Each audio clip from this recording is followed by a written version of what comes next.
Hi, good afternoon, dear friends. Today I'll want to talk about hereditary and heart disease. I'll start with telling a story. When I entered my med school in 1991 92, one of our seniors who was doing residency in medicine first year dropped dead in his common room of the hostel. By the time he was brought to the casualty, he was already dead. He must be like 22 or 23, whatever usual age is at the time of doing our post graduation. It kept me, he was not a smoker, considered to be a very sincere resident, non diabetic, non hypertensive. I don't remember the autopsy report, but he was declared to be, the reason was sudden cardiac death. You know, when we talk about risk factors for heart disease, of course, diabetes, blood pressure, lipids, they do come very much in advance, but family history is also extremely important. There are many types of cardiac diseases which run in family. They can be arrhythmias. Arrhythmias is when your heart starts beating in a chaotic manner, not in a regular manner, either very fast or very slow, or in a chaotic, irregular manner, irregularly irregular, or regularly irregular. These are called arrhythmias. So many families can have history of arrhythmias running in their family, which can lead to sudden cardiac death. Many people are labeled with cardiomyopathies. Cardiomyopathies, myo means muscle, something which affects your muscle is called cardiomyopathy. So all the three major kind of cardiomyopathies, dilated cardiomyopathy, hypertrophic cardiomyopathy, and restrictive cardiomyopathy can also run in families. Certain type of lipid disorders, we call it hypercholesterolemia, hypertriglyceridemia, can also run in families. There is one condition, homozygous hypercholesterolemia, even heterozygous hypercholesteremia, they run in families.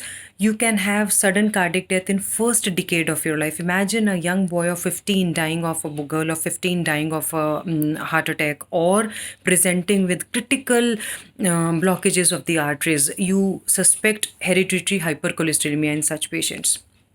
Then coming to the common problem of coronary artery disease, जिसको हम layman language में heart attack बोलते हैं, ischemic heart disease. That also, you can't pinpoint it. It's a polygenic, and there are multifactorial kind of disease. That means lots of factors play into a role, but if in your family you have someone who died of a heart attack at a very young age, you have someone, you have a family wherein there are lots of deaths because of unknown reasons, sudden reason, you could be one of those genetically predetermined for coronary artery disease. So even blockages can be running in families. Now, and there had been studies in New York, Mount Sinai Hospital, Germany, Sweden.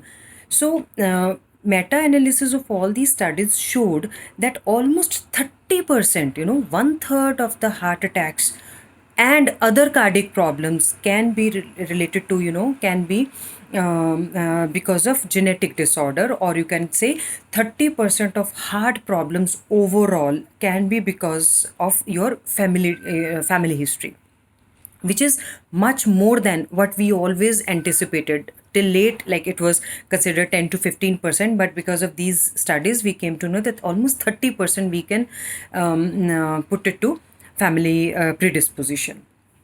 Now, which is a huge number, uh, genes are unique to everyone. They decide so much, your appearance, your personality, your cardiac diseases and other problems. And we are medical science is working a lot on genetic coding,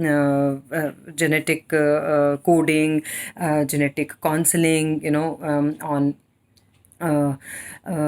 gene therapy also.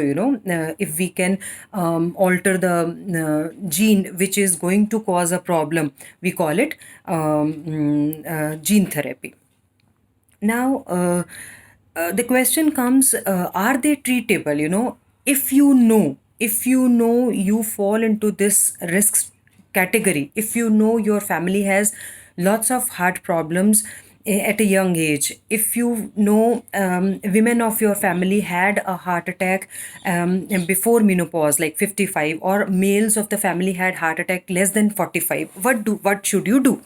Then you fall into a high risk category, and you should start yourself investigating, start yourself tested, around